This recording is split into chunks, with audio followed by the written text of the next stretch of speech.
Hi friends, സ്റ്റോറിയായിട്ട് പോവാം. Final episode. Heroine നോക്കി ഷോക്കായി. ഇങ്ങനെ കുടു ഓടിപ്പോയി. അറാം ഉറപ്പിച്ച് ഇപ്പോൾ ഡേയ്സ് പോകാൻ തുടങ്ങി ഹീറോയ്ക്ക്. ഹീറോയി പഠിക്കായിരുന്നു. അറം പറയാൻ തുടങ്ങിയാണ്. ഹീറോയ്ക്കിൻ്റെ അച്ഛനും ഡാഡിയും ഇങ്ങനെ ആരൊക്കെ മാരേജ് ചെയ്യിപ്പിക്കാനാണ് ഹീറോയിൻ്റെ അച്ഛനമ്മയും ഉണ്ടായിരുന്നു. 37 അവർ ചേട്ടനും അനിയന്മാരാണ്. അതുകൊണ്ട് ആരൊക്കെ കല്യാണം കഴിപ്പിച്ച് കൊടുക്കുന്ന ഹീറോയിൻ്റെ അച്ഛനൊക്കെ ഒന്നും അറിയില്ല. അവരെല്ലാവർക്കും മാരേജ് കഴിപ്പിച്ച് കൊടുത്താൽ എന്താ ചെയ്യാമെന്ന്. പിന്നെ എന്ത് ചെയ്യാം, ആർക്കും മാരേജ് കഴിച്ചു ഹീറോയിൻ ഡാഡി കൺഫ്യൂസായി. 7 പേർക്ക് പിടിക്കും അതിന് ചെറിയൊക്കെ 7 പേർക്കും നല്ല ഡോക്ടറാണ്. ആരൊക്കെ മാരേജ് കഴിക്കുമെന്ന് അറിയില്ലായിരുന്നു. ഹീറോയിൻ അച്ഛൻ ഒന്നും ചെയ്യാൻ പറ്റില്ലായിരുന്നു.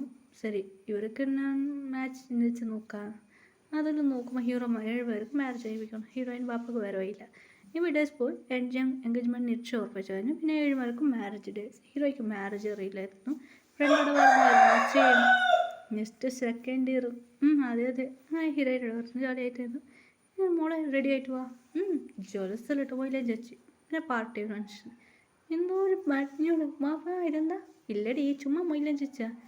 ഹീറോയ്ക്ക് ഡൗട്ട് വരാതെ ബാപ്പ നീ ചുമ്മാ ഒന്ന് ജോക്ക് പറയണ്ട. ഇല്ല മോളെ പാർട്ടി ഇത് എൻ്റെ ബർത്ത്ഡേ ആണ്, അതൊക്കെ ഇത് വെച്ചതെന്ന് ബാക്കിയായിട്ട് ആരോട് പറയേണ്ട പറഞ്ഞു. മാരേജ് ഡേ വന്നു. എടുത്തോണ്ട് പോയി. ഇന്ന് മാരേജാണ്. എല്ലായിടത്തും റെഡിയായി. പിന്നെ പറഞ്ഞു മാരേജ്. ഹീറോയ്ക്ക് ഷോക്കായി. എന്ന് ബാപ്പ പറയുന്ന ഇല്ല മോളെ മാരേജ്. എന്നെ കൊണ്ടുപോയിരുത്തി. ആരും വീട് കാട്ടുന്നില്ല. ഹീറോയിനെ സൈൻ ചെയ്യാൻ പറഞ്ഞു. സൈൻ ചെയ്ത് കഴിഞ്ഞു. കൊടുത്തു.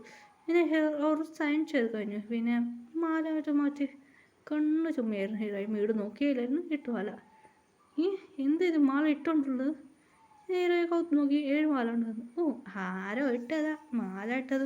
ഇല്ല അവർ 8 ഫാമിലീസ് ഇട്ടതായത് മാല ഹീറോയിൻ എടുത്തത്. ഏതോ ഒരു മാലയായിട്ടിരിക്കും. നോക്കാം ചെക്കരോട് കേട്ട് നോക്കാം. ഹീറോയിനെ വോയിസ് കേൾക്കുന്നതാണ്. ഹീറോയിൻ തിരിഞ്ഞു നോക്കി 7 പേരുണ്ടായിരുന്നു. എന്താ ഇത് ഒരുമാതിരി ഡ്രസ്സ് ഇട്ടിട്ടുണ്ടല്ലേ ഇവർ. ബാപ്പ അത് ഞാൻ എല്ലാവരും വീട്ടിലേക്ക് വിളിച്ചുകൊണ്ട് പോയി. ഹീറോയ്ക്ക് മനസ്സിലായില്ല.